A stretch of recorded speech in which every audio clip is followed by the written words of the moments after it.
नमस्कार दोस्तों, स्वागत है आप सभी का आपके अपने YouTube चैनल एनपी कॉन्सेप्ट में। देखिएगा दोस्तों, हम जो चर्चा कर रहे थे आपसे वो कर रहे थे लाभ हानि यानी कि प्रॉफिट लॉस के बारे में। दोस्तों, हमने आपको 7 पार्ट लाभ हानि के डाल चुके हैं और आज हम चर्चा करेंगे दोस्तों लाभ हानि का पार्ट 8 के बारे में। दोस्तों, अगर आप हमारे चैनल पर नए हैं तो चैनल को सब्सक्राइब करें, लाइक करें, शेयर करें और ज़्यादा से ज़्यादा इस चैनल के बारे में अपने यार दोस्तों को बताएं। तो दोस्तों, टाइम खराब न करते हुए हम चलते हैं सवालों की तरफ। तो देखेंगे दोस्तों, सवाल बहुत अच्छे और शानदार हैं। पहला सवाल ये रहा आपके पास में स्क्रीन पे। तो देखेंगे, पहला जो सवाल के अंतर्गत लिखा हुआ है दोस्तों, एक दुकानदार एक निश्चित मात्रा में दूध खरीदता है। यदि वह 5 रुपया लीटर की दर से बेचता है तो उसे 200 रुपये का लाभ होता है। दोस्तों, 5 रुपया लीटर के हिसाब से अगर बेचेगा तो उसे 200 रुपया का क्या होगा, लाभ होगा। फिर कहा गया है आगे, लेकिन जब वह दूध को 6 रुपया प्रति लीटर की दर से बेचता है तो उसे 150 रुपया का लाभ होता है। तो कितने लीटर दूध खरीदा होगा या फिर कितने लीटर उसके पास में दूध था। तो देखेंगे दोस्तों, हमारे पास में जो दे रखा है कि एक निश्चित मात्रा में एक दुकानदार ने दूध खरीदा है, तो वो हम मानेंगे यहाँ पे दोस्तों हमारे पास में कि माना व्यक्ति के जो पास में जो दूध था, माना व्यक्ति के पास, माना व्यक्ति या फिर आप लिख सकते हो दुकानदार, माना व्यक्ति के पास दूध की मात्रा, और दूध की मात्रा दोस्तों कितनी है, बराबर में x। अगर वो 5 रुपया लीटर दूध को बेचता है तो अगर मेरे पास में देखो x लीटर दूध की मात्रा है तो मैं यहाँ पे लिख सकता हूँ 5 गुणा में कितना x। तो ये हो गया हमारे पास में दोस्तों 5x वस्तु का क्रय मूल्य। तो 5x वस्तु का क्रय मूल्य हो गया। तो यहाँ पे लिखा हुआ है 200 रुपये का लाभ हो रहा है। तो क्रय मूल्य में अगर मैं 200 और जोड़ दूं तो ये क्या हो गया दोस्तों, हमारे पास में विक्रय मूल्य हो गया। क्या हो गया दोस्तों, विक्रय मूल्य। आगे कहा गया है कि अगर वही व्यक्ति उस दूध को 6 रुपया लीटर बेचे तो उसे 150 रुपया का क्या हो रहा है, फायदा। अब देखो दोस्तों, हमारे पास में मात्रा तो निश्चित थी, लेकिन 5 रुपया लीटर अगर बेच रहा था तो उसे 200 रुपये का लाभ हो रहा था। आज वो 6 रुपये किलो बेच रहा है तो उसे 150 रुपये का नुकसान हो रहा है। तो देखो यहाँ पे हमारे पास में 5 से 6 यानी कि 6 रुपया पर लीटर पर 1 रुपया बढ़ गया है। तो मैं 6 गुणा में x करूंगा तो यहाँ पे हमारे पास में कितना होगा दोस्तों, 6x। तो ये जो 6x है ये यहाँ पे क्या हो गया, ये विक्रय मूल्य, क्योंकि 5 रुपया के हिसाब से 5x, तो ये कंडीशन क्या बनी, 5 रुपया किलो बेचने से, तो ये हमारे पास में क्या होगा, टोटल पूरा का पूरा विक्रय मूल्य। तो 6x विक्रय मूल्य में से अगर मैं 150 रुपया विक्रय मूल्य और घटा दूं मेरे पास में, यानी कि जो लाभ है उसको मैं अगर घटा दूं तो ये दोनों मान क्या हो जाएंगे दोस्तों, बराबर हो जाएंगे। तो यहाँ पे ये क्या होगा, हमारे पास में दोनों इक्वेशन क्या होगी दोस्तों, बराबर।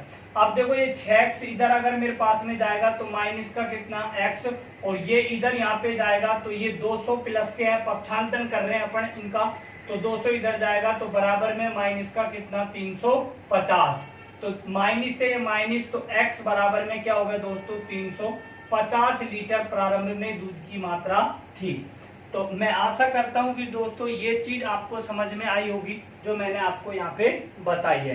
ठीक है, सवाल अच्छा था और शानदार था। इसी तरीके का एक सवाल और लेते हैं दोस्तों।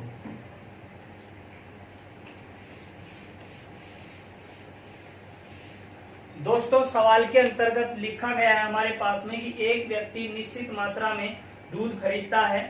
यदि वह 10 रुपया लीटर की दर से दूध बेचता है तो उसे 400 रुपए की क्या होती है दोस्तों, हानि होती है।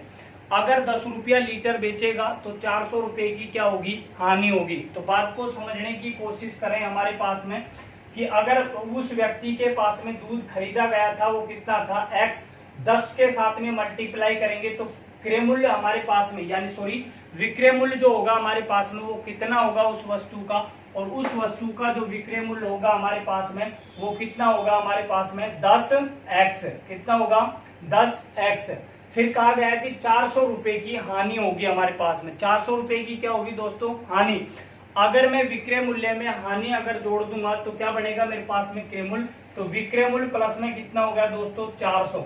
तो आगे कहा गया है कि अगर उसी दूध को 12 रुपया लीटर बेचा जाए तो 300 रुपया का क्या होता है दोस्तों? लाभ होता है। तो देखो x हमारे पास में खरीदी गई मात्रा थी, x को 12 के साथ में मल्टीप्लाई करेंगे तो हमारे पास में कितना हो गया? 12x विक्रय मूल्य। लेकिन फालतू कितना आ रहा है? लाभ कितना मिल रहा है हमें दोस्तों? और लाभ मिल रहा है हमें हमारे पास में 300 रुपया। तो अगर मैं यहां से देखो दोस्तों कि 12x माइनस कितना 300 अगर घटा दूं तो ये दोनों इक्वेशन ही क्या होगी हमारे पास में? बराबर। तो अब आप यहाँ देखेंगे ये इधर आएगा हमारे पास में, तो माइनस का कितना 2, इसको बोलते हैं दोस्तों पक्षांतर करने पे, और ये हमारे पास में इधर जाएगा तो बराबर माइनस के कितने होंगे दोस्तों? 700। माइनस से माइनस खत्म, 2 से काटा यहाँ से, तो x बराबर में कितना आएगा दोस्तों? 350 लीटर। तो आशा करता हूं दोस्तों, उम्मीद करता हूं मैं कि आपको ये सारी चीजें कॉन्सेप्ट तरीके से समझ में आ रही होंगी। तो लेते हैं दोस्तों अगला नेक्स्ट सवाल। दोस्तों वीडियो को लाइक जरूर करें। तो यहाँ पे देखो हमारे पास में जो अगला सवाल है दोस्तों वो अच्छा सवाल है, शानदार भी है, और इस तरीके के सवाल एग्जामों में ज्यादातर पूछे जाते हैं। तो यहाँ पे लिखा हुआ है हमारे पास में कि एक दुकानदार एक वस्तु को क्रय मूल्य और लाभ प्रतिशत का संख्यात्मक मान बराबर है। ये कहा गया है दोस्तों कि एक वस्तु है और एक वस्तु का क्रय मूल्य और लाभ दोनों का संख्यात्मक मान क्या है दोस्तों? बराबर है। यदि वस्तु का विक्रय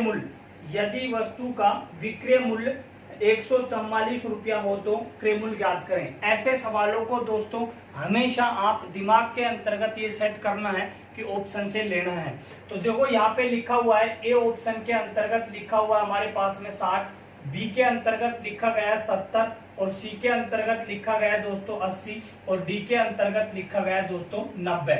लेकिन कहा गया है कि सीपी यानी कि क्रय मूल्य जो है वो लाभ के क्या है दोस्तों? बराबर है।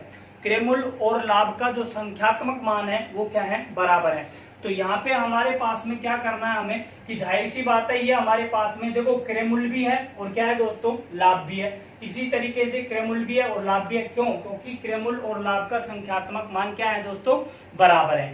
तो अब आप यहाँ देखेंगे अगर मैं 60 का देखो यहाँ पे मैं लिखा हूं 60 प्लस में कितना 60 गुणा में कितना 60 का 60 बटे में कितना होगा 100, 2 जीरो से 2 जीरो काटेंगे तो क्रय मूल्य में अगर हम 36 रुपया लाभ जोड़ेंगे तो हमारे पास में कितना होगा 96।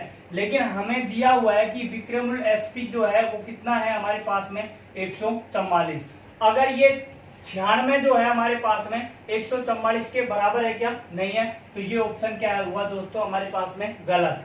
अब देखो 70 में 70 का 70% अगर निकालते हैं तो कितना होगा हमारे पास में 49, और 49 को अगर 70 के साथ में जोड़ते हैं दोस्तों तो हमारे पास में 119 होते हैं। तो ये भी हमारे पास में नहीं बनेगा। अब लेते हैं ऑप्शन क्या? सी। तो सी है हमारे पास में, तो 80 प्लस में कितना होगा दोस्तों 80, गुणा में कितना होगा 80 बटे में कितना होगा दोस्तों 100, 2 जीरो से 2 जीरो कट जाएगा तो ये कितना होगा 64 में जुड़ेंगे 80 तो बराबर में कितने को होगा 144 के। तो आंसर जो होगा दोस्तों हमारे पास में वो कितना होगा 80 रुपया उस वस्तु का क्या था? क्रय मूल्य था। तो ये बात आपको समझ में आई होगी। इसी तरीके के सवालों में 2 तरीके के सवाल बनते हैं, एक तो बनता है दोस्तों लाभ से और दूसरा बनता है दोस्तों हानि से।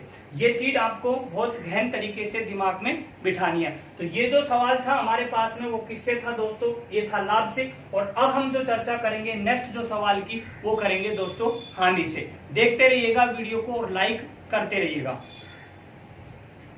तो यहाँ पे हमारे पास में हानि से रिलेटिव सवाल ले रहे हैं हम।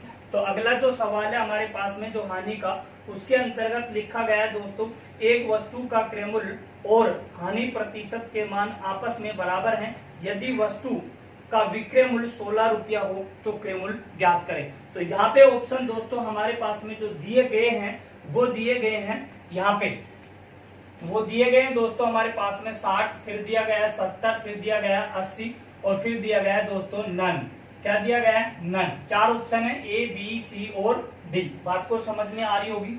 यानी कि वस्तु का जो विक्रय मूल्य है दोस्तों हमारे पास में वो कितना दिया गया है, 16 रुपया।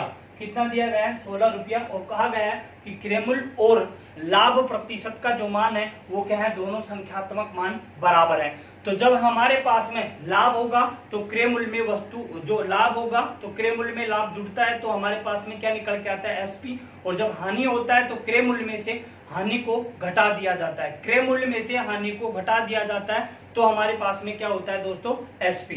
तो यहाँ पे हमारे पास में क्या होगा, 16 रुपया हमें क्या निकालना है, एसपी लेके आना है। तो अगर मैं अगर मैं 60% अगर निकालता हूं तो कितना निकलता है दोस्तों, 36। और 60 में से अगर 36 घटाता हूं तो कितना निकलेगा, 24। तो ये चीज आपको समझ में आई होगी। तो ये हमारे पास में जो 24 है वो 16 के बराबर नहीं है, तो ये ऑप्शन क्या हुआ, गलत। उसी तरीके से ऑप्शन लेते हैं कितना, 70। और 70 का हम 70% निकालेंगे तो कितना निकलेगा, 49। और 70 में से 49 को अगर घटाते हैं दोस्तों तो हमारे पास में कितना बचता है, 21। तो 21 हमारे पास में 16 के बराबर नहीं है। तो उसी तरीके से यहाँ पे क्या होगा दोस्तों, 80 माइनस में कितना होगा, 80 गुणा में कितना, 80 बटे में कितना लेंगे दोस्तों, 100। 2 जीरो से 2 जीरो खत्म होगा तो हमारे पास में क्या होगा, 80 माइनस कितना, 64। और बराबर में कितना होगा दोस्तों, 16। तो ओके जो आंसर है वो कितना है दोस्तों, सी ऑप्शन करेक्ट आंसर होगा। यानी कि 80 रुपया उस वस्तु का क्या होगा, क्रय मूल्य।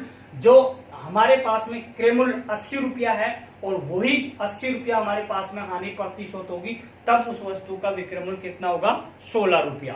तो ये चीज भी आपको गहन तरीके से आपकी स्मृति के अंतर्गत बैठी होगी। ठीक है, लेते हैं नेक्स्ट सवाल। और नेक्स्ट सवाल के अंतर्गत देखेंगे दोस्तों हमारे पास में बहुत शानदार और वेरी वेरी मोस्ट इंपोर्टेंट सवाल है, एसएससी सीपीओ के अंतर्गत एक बार पूछा जा चुका है। तो देखेंगे दोस्तों यहाँ पे लिखा हुआ है कि एक वस्तु के विक्रय मूल्य को दुगना कर दिया जाए, एक वस्तु के विक्रय मूल्य को दुगना कर दिया जाए तो लाभ 3 गुना हो जाता है, तो वास्तविक लाभ प्रतिशत ज्ञात करें। देखो कहा गया है दोस्तों हमारे पास में कि एक वस्तु के विक्रय मूल्य को दुगना कर दिया जाए तो वस्तु का विक्रय मूल्य को दुगना करेंगे तो लाभ ऑटोमेटिक हमारे पास में 3 गुना हो जाता है। तो वास्तविक लाभ प्रतिशत ज्ञात करें। तो समझने की कोशिश करें। देखो अगर आप एक बार छोटी सी बात सुनिएगा मेरी, अगर मैं आपसे ये कहूं कि मेरी सैलरी में 20% वृद्धि कर दी जाए तो या तो हम 100 मान के करेंगे, और या अगर मैं ये कहूं कि आज मेरी सैलरी 10,000 है और 20% बढ़ा दिया जाए तो आप मेरी नेक्स्ट जो बढ़ोतरी जो सैलरी है उसके बारे में आप बता सकते हैं। यानी कि मैं कह सकता हूं कि अगर हमें पूर्व की चीज का कोई भी वस्तु या चीज है उसकी कीमत के बारे में अगर पता होता है तो नई कीमत हम कमी या बढ़ा के निकाल सकते हैं। अगर उस चीज के बारे में, उस वस्तु के बारे में हमें उसकी कीमत का पहले से अंदाजा नहीं होता है तो दोस्तों वो चीजें हम नहीं निकाल पाते हैं। तो आइएगा देखते हैं सवाल को। सवाल बहुत शानदार है, अच्छा है। यानी कि यहाँ पे हमारे पास में देखो सीपी है और दोस्तों सीपी मैंने मान लिया कि सीपी उस वस्तु का कितना था, एक्स। और यहाँ पे मैंने एसपी जो माना है दोस्तों, एसपी जो है वो कितना मान लिया दोस्तों, वाई। और अगर मैं लाभ की बात करूं कि भाई पहले का जो लाभ था, प्रॉफिट जो था मेरे पास में, यानी कि वाई, यानी कि एसपी में से सीपी घटाना है, वाई माइनस कितना होगा दोस्तों, एक्स। ये हमारे पास में पहले का क्या था, लाभ। अब वो बंदा ये कह रहा है कि विक्रय मूल्य को दुगना कर दिया जाए।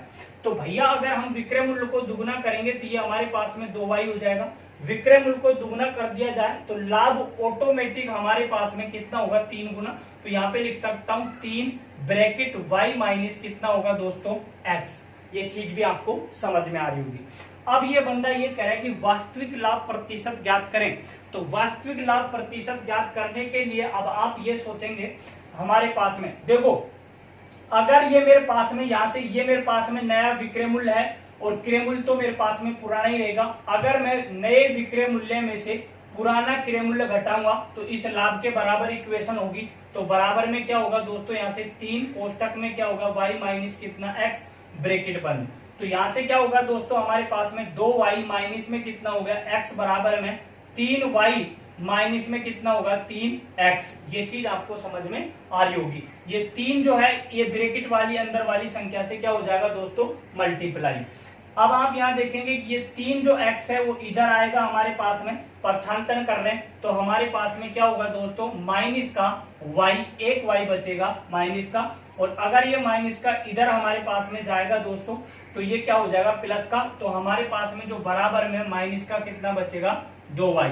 माइनस से ये माइनस खत्म हो गया दोस्तों, तो हम कह सकते हैं पक्षांतर करेंगे इनका तो ये निकलेगा 2 अनुपात कितना 1। तो y का मान कितना है 2 और x का मान कितना है 1। x माना था क्रेमुल और y माना था विक्रमुल।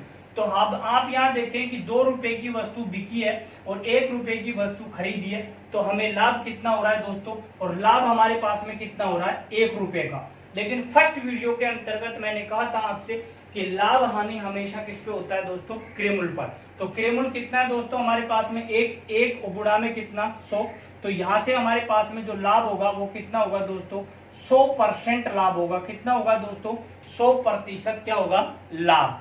तो ये चीज आपको समझ में आई होगी दोस्तों। अच्छा सवाल था, एक बार ये सवाल एसएससी सीपीओ के अंतर्गत पूछा जा चुका है। तो आशा करता हूं मैं कि ये चीज आपको समझ में आई होगी। लेते हैं दोस्तों नेक्स्ट सवाल। अगले जो सवाल के अंतर्गत हमारे पास में दोस्तों जो सवाल दिया हुआ है वो भी शानदार सवाल है और लिखा हुआ है उसके अंतर्गत, एक दुकानदार एक मेज को 6200 रुपए में और कुर्सी को 2600 रुपए में बेच देता है। देखिएगा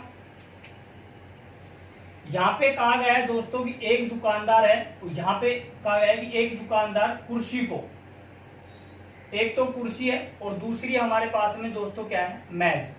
अब कुर्सी को कितने रुपए में बेच रहा है, कुर्सी को वो बंदा बेच रहा है 2600 रुपए में और मेज को बेच रहा है 6200 रुपए में। तो यहाँ पे देखेंगे हमारे पास में कि कुर्सी को तो बेचा है उसने कितने का 2600 रुपए का और मेज को बेचा है कितने का 6200 रुपए का।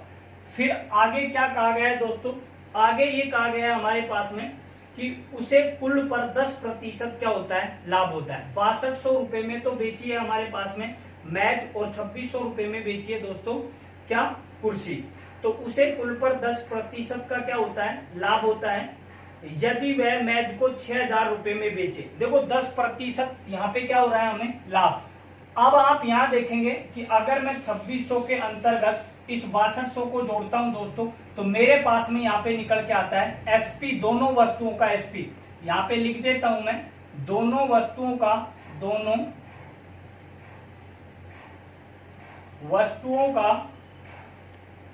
एसपी, दोनों वस्तुओं का एसपी कितना होगा दोस्तों 6200 प्लस में कितना होगा 2600 और बराबर में कितना होगा दोस्तों 8800। तो ये चीज आपको समझ में आई होगी। 8800 रुपए की दोनों वस्तु बिकेंगी तो 10% का क्या होगा दोस्तों हमारे पास में लाभ। अब आप यहाँ देखो वैल्यू यानी कि यूनिट लगानी है आपको, 10% लाभ होता है तो वस्तु का क्रेमुल अगर 100 है तो 10% लाभ होगा तो वस्तु कितने में बिकी होगी 110 में। तो मैं ये कह सकता हूं दोस्तों कि 110 यूनिट का जो मान है हमारे पास में वो कितने के बराबर है हमारे पास में 8800 के बराबर। तो 0 से 0 काटेंगे तो 11 का भाग यहाँ देंगे हम, तो ये 11 का भाग अगर देंगे तो कितनी बार जाएगा दोस्तों 80। एक यूनिट का मान 80 है तो मैं यहाँ पे लिख सकता हूँ कि 100 यूनिट का जो मान अगर ज्ञात करेंगे तो 100 यूनिट के मान के बराबर कितना होगा 8000। तो मैं ये कह सकता हूँ कि दोनों वस्तुओं का जो क्रेमुल था, दोनों वस्तुओं का जो सीपी था दोस्तों वो कितना था हमारे पास में 8000। यानी कि कुर्सी और टेबल का क्रेमुल कितना था दोनों का 8000। अब ज्ञात हमें ये करना है कि प्रत्येक टेबल का पूछे या प्रत्येक कुर्सी का पूछे। तो हमें ये तो पता लग गया कि दोनों का क्रेमुल कितना है हमारे पास में 8000 है। आगे जो लिखा गया है दोस्तों हमारे पास में, यदि वह मेज को 6000 रुपए में और कुर्सी को क्रेमुल पर बेचता है। देखिएगा हमारे पास में कहा गया है दोस्तों, यानी कि अब मैंने यहाँ पे देखो कुर्सी जो है हमारे पास में वो तो मैंने मान ली कितनी x और यहाँ पे मेज जो है दोस्तों वो मान ली कितनी y।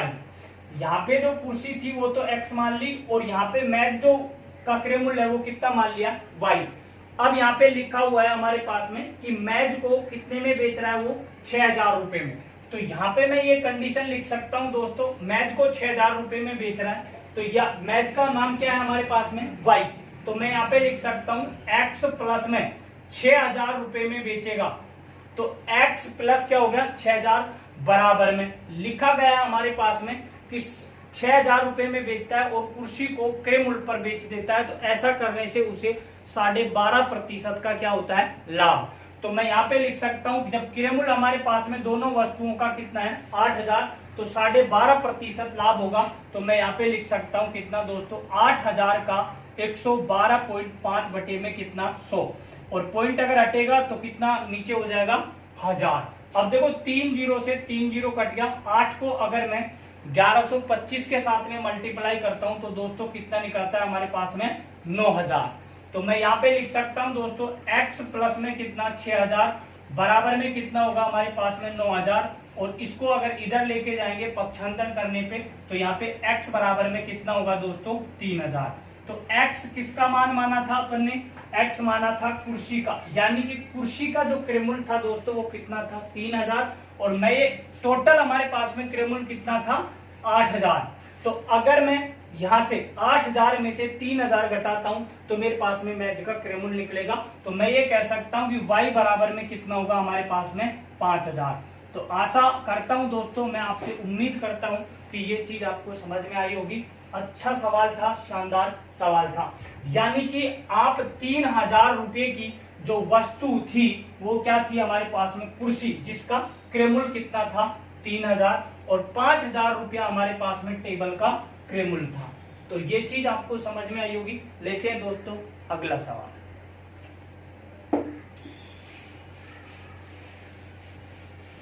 अगले सवाल के अंतर्गत लिखा हुआ है दोस्तों हमारे पास में, और यहाँ पे दिया हुआ है हमें,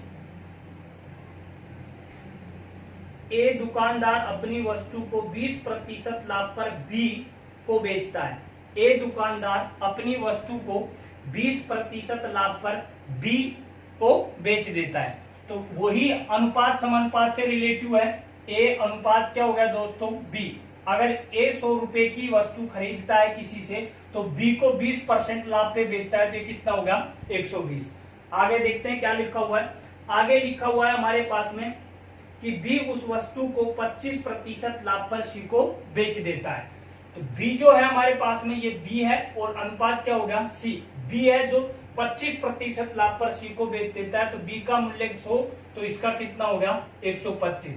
अगर हम 25 से काटें तो 5, और 25 से काटे तो 4, और 20 से काटे तो 6, और 20 से काटे तो कितना 5। बी यहाँ पे भी है, बी यहाँ पे भी है, बी का मान समान कर लो। पिछले वीडियो में आपसे मैंने ये चर्चा कर रखी है।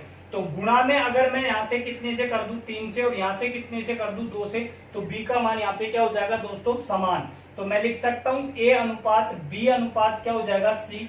तो यहाँ से ए का मान 10 हो गया, बी का मान कितना हो गया 12। चाहे आप यहाँ से 3 गुणा 4, तो ये भी हमारे पास में क्या है दोस्तों 12। चाहे हम बी का मान यहाँ से लें चाहे यहाँ से लें, दोनों का मान क्या है 12। सी का मान कितना हो जाएगा दोस्तों 15।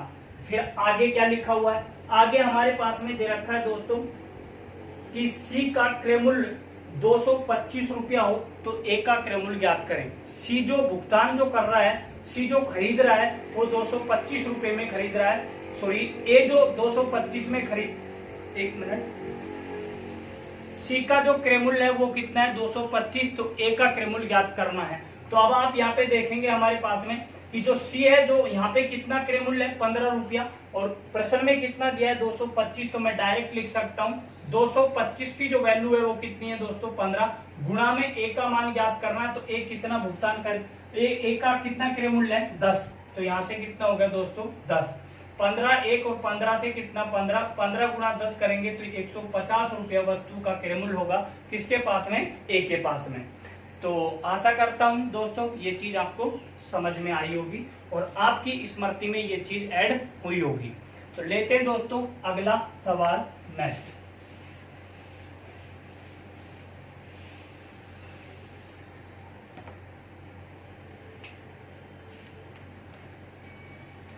अगला सवाल बहुत शानदार अच्छा सवाल है दोस्तों, धैर्य रखकर समझना है इस चीज को। देखेंगे देखो दोस्तों यहाँ पे लिखा हुआ है कि 5 कुर्सियों का क्रय मूल्य 12 टेबल के बराबर है। 5 जो कुर्सी है हमारे पास में, देखो पहले समझ लो एक बार, यहाँ पे लिखा दोस्तों मैंने कुर्सी और यहाँ पे लिखा स्टूल, ठीक है। यहाँ पे जो कंडीशन जो दी है इसको यहाँ समझने की कोशिश करें कि 5 कुर्सियों का क्रय मूल्य 12 स्टूलों के बराबर है, यानी कि 5 जो कुर्सी है हमारे पास में वो 12 स्टूल के क्या है बराबर है। तो ये हमारे पास में देखो दोस्तों पक्षांतरण अगर करेंगे तो इनका जो रेशो जो निकलेगा वो 12 अनुपात कितना निकलेगा 5। ये चीज आपको पता होगा। अब मैंने एक बार आपको ये चीज समझा दी, अब मैं सारी चीजें एक ही लाइन में ऑटोमेटिक आपको दिखाऊंगा।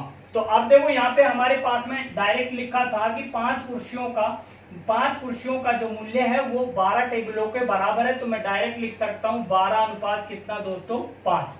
ये चीज आपको समझ में आई होगी। और ये कैसे हुई है वो इस तरीके से हुई है, ठीक है।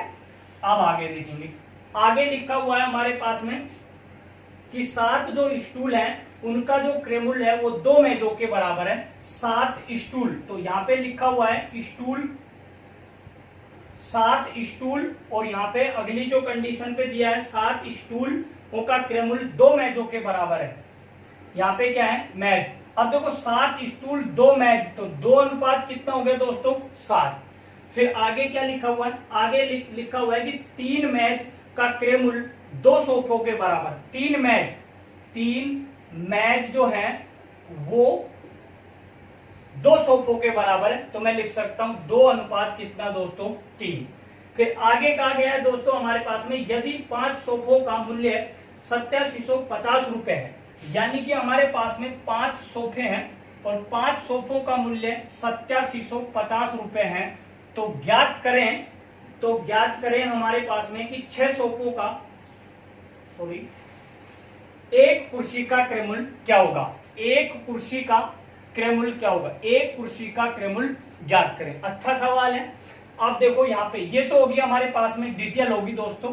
तो अब आप यहाँ देखेंगे हमारे पास में कि हमें 5 सोफों का जो मूल्य दिया हुआ है वो कितना दिया हुआ है 8750, और एक कुर्सी का क्या पूछा है दोस्तों क्रय मूल्य पूछा है। अब इस बात को समझने की कोशिश करेंगे।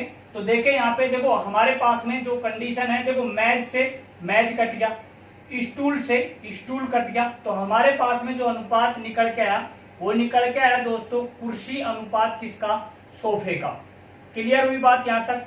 अब आप यहाँ देखेंगे हमारे पास में कि अगर हमारे पास में ये कंडीशन है, अगर देखो 3 1 और 3 से कितना हो गया दोस्तों 4, तो 4 गुणा में 2 या फिर 4 गुणा 4 करेंगे तो कितना 16, और ये कितना हो गया हमारे पास में 35। ये चीज क्लियर हुई।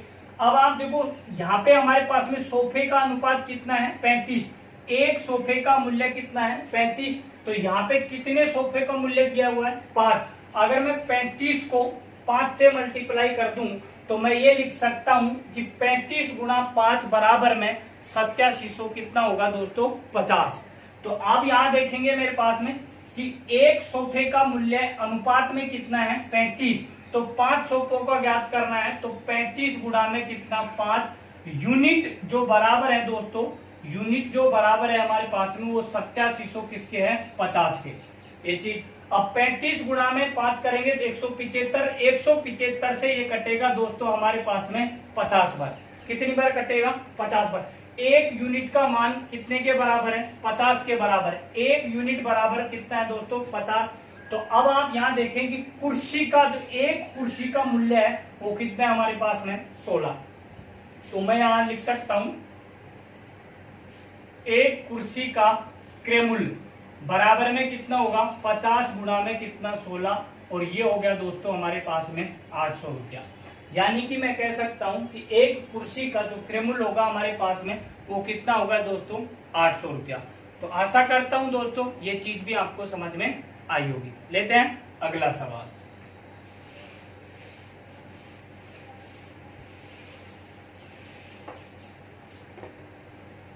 अगले जो सवाल के अंतर्गत जो दोस्तों लिखा हुआ है हमारे पास में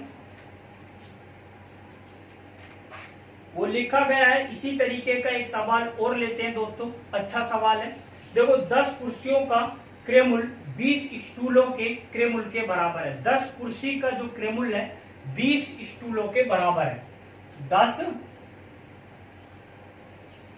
कुर्सी और यहाँ पे लिया दोस्तों स्टूल।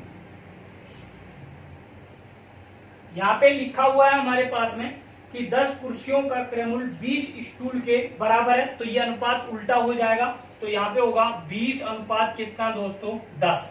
फिर आगे क्या लिखा हुआ है, आगे लिखा हुआ है हमारे पास में यदि 25 स्टूल का क्रयमूल्य 2 मेजों के बराबर है, 25 तो 2 अनुपात कितना होगा दोस्तों 25, लेकिन लिखा क्या हुआ है हमारे पास में स्टूल और मेज, तो यहाँ पे लिखा हुआ है हमने ले लिया, क्या ले लिया दोस्तों स्टूल अनुपात क्या ले लिया मेज, तो ये यहाँ तक क्लियर हुआ। फिर उसके बाद में अगली जो लाइन है उसके अंतर्गत लिखा हुआ है हमारे पास में कि 5 मेजों का क्रयमूल्य 25 सोफों के बराबर है, मेज और सोफे, तो यहाँ पे हो गया मेज और अनुपात ये हो गया दोस्तों सोफा, लेकिन कितने के बराबर दिया है, डायरेक्ट ही उल्टा होगा, ध्यान रखिएगा। 5 मेजों का क्रयमूल्य 25 सोफों के बराबर है, तो 25 अनुपात कितना होगा दोस्तों 5। फिर आगे दोस्तों लिखा हुआ है हमारे पास में कि यदि 4 कुर्सियों का क्रयमूल्य 3200 रुपया है, यानी कि 4 जो कुर्सियां हैं दोस्तों और 4 कुर्सियों का क्रयमूल्य कितना है हमारे पास में 3200 रुपया है, कितने रुपया है 3200, तो ज्ञात करें 6 सोफों का क्रयमूल्य क्या होगा, तो यहाँ पे हमें 6 सोफों का क्रयमूल्य ज्ञात करना है, किसका ज्ञात करना है दोस्तों 6 सोफों का क्रयमूल्य ज्ञात करना है, यानी कि सीपी।